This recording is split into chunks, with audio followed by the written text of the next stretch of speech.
Good morning students. हमारा जो नया टॉपिक है that is microscopic histology of testis. तो पीछे हमने रिप्रोडक्टिव सिस्टम ऑफ मेल पढ़ा था। उसमें हमने बताया था कि मेल रिप्रोडक्टिव सिस्टम जो है वो दो कंपोनेंट में डिवाइडेड है, primary reproductive structure and secondary reproductive structure. Primary reproductive structure वो वाला that is directly involve in the formation of gamete so that reproduction can take place. और सेकेंडरी ऑर्गन है जो एसेसरी है, जो स्पर्म को ट्रांसफ़र करने के लिए, कॉपुलेशन करने के लिए एसेंशियल है। अब सबसे पहले हम एक पहली वाली डायग्राम को जूम करके देखेंगे कि जो मेल रिप्रोडक्टिव स्ट्रक्चर है उसमें क्या क्या कंपोनेंट हमने पीछे पढ़े थे। अभी सिर्फ क्योंकि रिवीजन की बात चल रही है, अभी हमारे आगे के टॉपिक की बात नहीं चल रही। तो हमने मेल रिप्रोडक्टिव स्ट्रक्चर में पढ़ा था कि primary reproductive organ that is testis present होता है, उसके अलावा पेनिस है और कुछ ग्लैंड्स है जैसे कि प्रोस्टेट ग्लैंड है, बल्बोयूरेथ्रिक ग्लैंड है, ठीक है, स्माइनल वेसिकल है। तो ये कुछ ग्लैंड्स थे। आज का जो हमारा टॉपिक है वो है टेस्टिस के ऊपर। तो टेस्टिस हमने बोला था कि it is a paired structure which is present in the scrotum sac and it always keep on hanging between the legs and lies below the abdomen। Testis जो है वो हमेशा एब्डोमेन के बिलो होती है, उसके अंदर नहीं होती in case of human being, so that the temperature of it always remain -2 to -3 degree as compare to the body temperature. So it doesn't mean -2 mean freezing temperature. -2 mean as compared to body temperature. If the body temperature is 40 degree, then it will be 38. So normal body temperature is 37.5. So testis temperature you can assume is always 35.5 degree Celsius. जब testis की section cutting हम देखते हैं तो हमें पता चलता है कि जो टेस्टिस है वो अंदर से बड़े सारे लॉब्यूल में डिवाइडेड है और हर एक लॉब्यूल में 100 to 150 सेमनीफेरस ट्यूब्यूल प्रेजेंट होता है।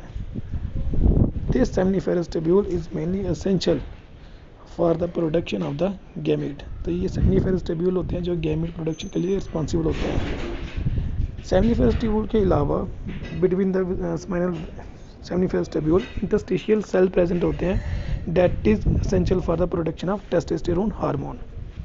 तो आज का जो मेन हमारा टॉपिक था वो था सेमनीफेरस ट्यूब्यूल की सेक्शन कटिंग को हमने देखना है कि उसके अंदर क्या होता है।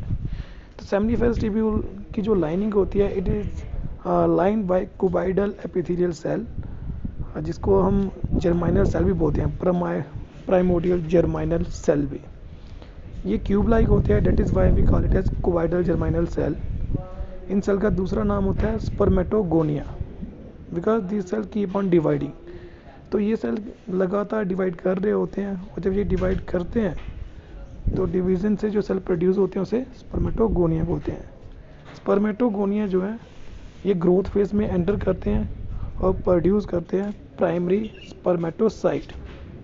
मतलब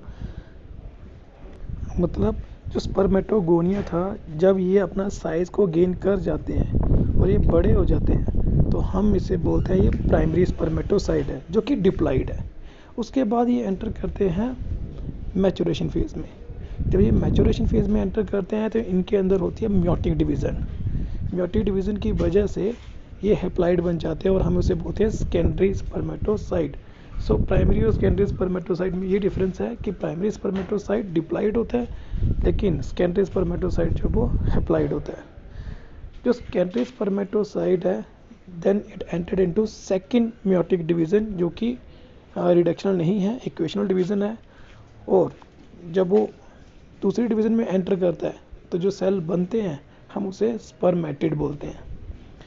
वो जो स्पर्मेटिड है देन थोड़ी चेंजिंग प्रोसेस में जाते हैं जिसमें उनकी मॉर्फोलॉजिकल चेंजेस होती हैं, थोड़ी फिजियोलॉजिकल चेंजेस होती हैं और इन चेंजेस की वजह से वो जो स्ट्रक्चर बनता है हम उसे बोलते हैं sperm. During the entire process जब स्पर्मेटोगोनिया डिवाइड होता है, प्राइमरी स्पर्मेटोसाइट बनाता है, फिर वो सेकेंडरी स्पर्मेटोसाइट बनाता है, फिर वो स्पर्मेटिड बनाता है एंड देन अल्टीमेटली स्पर्म बनाता है। तो जितनी भी न्यूट्रिशन है वो न्यूट्रिशन प्रोवाइड करने वाले जो सेल हैं हम उसे बोलते हैं नर्व सेल। तो सेमिनिफेरस ट्यूब्यूल की लाइनिंग के साथ साथ नर्व सेल भी होते हैं जिनका एक ही काम है to provide the nourishment to the developing gamete.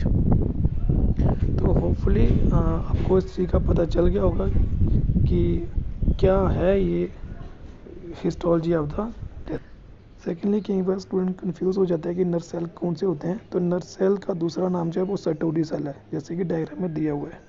Hopefully you have understand the topic very well.